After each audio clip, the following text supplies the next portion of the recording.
Bonjour à tous, je suis Charles Blegoudé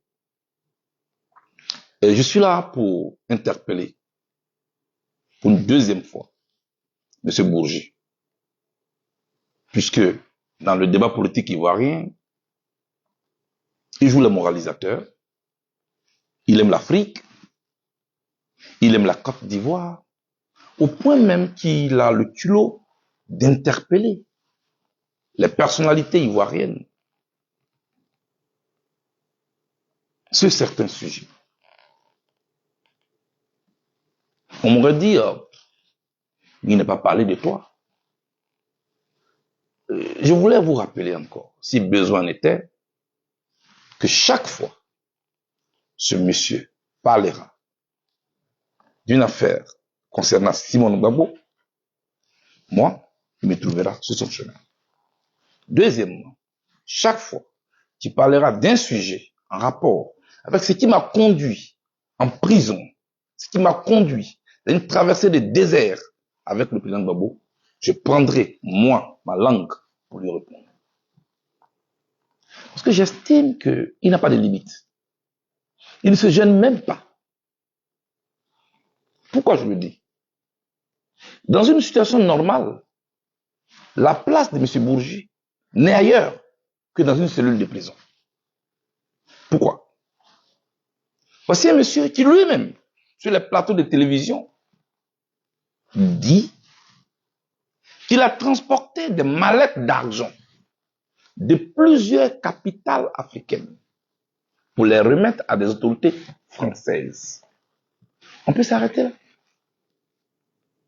Quand on sait la misère qui sévit en Afrique, au niveau de notre système éducatif, les classes qu'on n'en a pas, les salles de classe qu'on n'a pas, les universités qui manquent, les centres de santé.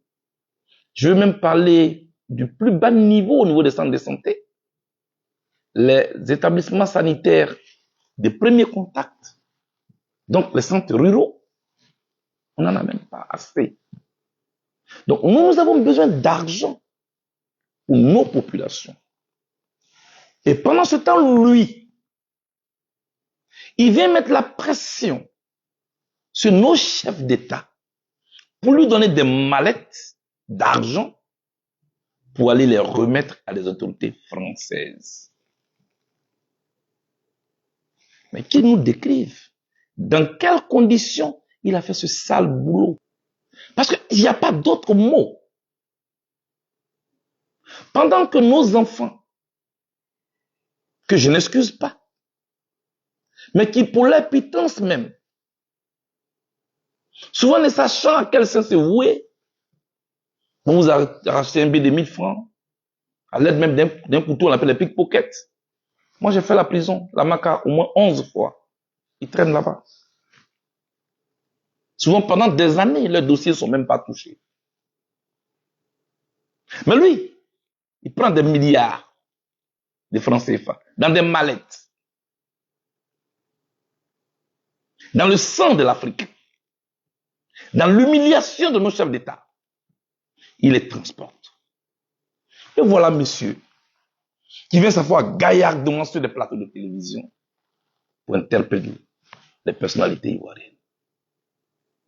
Moi, je lui dis, monsieur, est-ce que vous allez laisser l'Afrique en paix? Je ne parle même pas de la Côte d'Ivoire.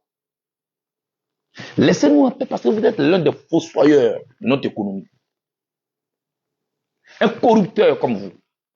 Et vous voulez faire croire à qui que ces mallettes que vous avez transportées, vous n'avez rien eu. Vous avez avoué que Mme Ouattara vous avez invité à Abidjan ici, mais quand vous êtes arrivé, elle ne vous a pas reçu. Vous êtes en colère, non? Mais qui vous envoie aujourd'hui? Parce qu'aujourd'hui, vous pouvez nous dire qui vous envoie. Voyez-vous, ceux qui sont encore colonisés dans l'esprit, vous pouvez encore les distraire. Prendre encore les quelques héros qui restent dans leur poche. Pour venir jouer les communicants et les moralisateurs sur les plateaux de télé. Mais avec nous, c'est stop. Terminus. Je suis là pour vous interpeller. Parce que moi, j'ai fait la prison pour vous. Oui, mon ami Laurent. Laurent est ton ami depuis quand? Quand un ami est dans le malheur, on est avec lui. L'ami, c'est en tout temps. Dans le bonheur comme dans le malheur. Ici, toute la communauté internationale avait voué aux gémonies du président Gbagbo le traitement de tous les noms. Bourgi, vous étiez où? Vous étiez où, M. Bourgi? Au moment où on traînait Laurent Gbagbo dans la boue ici, vous étiez où? Moi, je vous demande. Parce que nous, on n'avait pas droit à la parole ici. Les gens venaient tous les mercredis nous regarder, le président Gbagbo et moi. Voilà les criminels de l'Afrique. Vous étiez où, vous? Il faut arrêter. Moi, je suis là pour vous dire, il faut arrêter. Nous sommes dans une période très sensible en ce moment, au vu de notre histoire récente. Et nous sommes dans une période électorale. Je comprends. D'autres personnalités ont été exclues de la liste, dont moi-même. Mais je dis, ça ne vous donne aucun droit, vous. Vous n'êtes ni un officiel français. Vous n'êtes ni un officiel ivoirien. Vous n'êtes ni de la société civile. L'argent du cacao de nos parents, l'argent du coton de nos parents, l'argent du café de nos parents, la sueur de nos parents. C'est ça qui vous permettez de vivre dans le luxe. Vous et ceux à qui vous avez remis ces mallettes, vous nous devez des comptes. Et regardez-moi très bien dans les yeux. Tôt ou tard, vous allez payer ça. Pas d'une autre manière, mais à travers la loi. Vous êtes avocat, vous savez ce que c'est. Alors, vous la fermez, et vous me laissez en paix. Moi, je suis là pour vous dire ça. Vous pouvez donner des leçons de probité à Simone Gbagbo. Oui, Simone, faut revenir dans le combat. Simone, on t'interpelle. Toi, tu mènes quel combat avec nous? Toi, tu sais ce qu'on appelle un combat. Toi, tu as un seul combat, c'est ton ventre et ta poche. C'est tout. Ça ne finira pas. Ça va s'arrêter là. Le temps où, depuis Paris, le temps où, depuis n'importe quelle capitale européenne, vous étiez sur des plateaux pour influencer, c'est terminé. Ouvrez les yeux. Nous, on est ouverts. Mais on ne vous permettra plus jamais de nous piétiner de cette manière. Vous n'aimez pas le président Laurent Gbagbo. Vous ne l'aimez pas du tout. Vous aimiez sa posture. Vous aimiez sa position qu'il occupait. Vous aimiez l'argent qu'il vous donnait. C'est tout. Parce que votre amitié est liée à ça, à vos intérêts du moment. Est-ce que vous allez nous laisser en paix? Parce que vous, je suis convaincu que si n'importe quel président vous appelle demain pour vous donner des mallettes, vous n'allez pas hésiter à aller les prendre. Parce que tout ce que vous savez faire, c'est ça. Donc moi, je suis là pour vous dire ça. Le président Gbagbo Laurent, Simone et Yves Gbagbo, le général de Gaulle et moi-même Charles Blé Goudé, on était accusés à la CPI d'être dans un plan commun.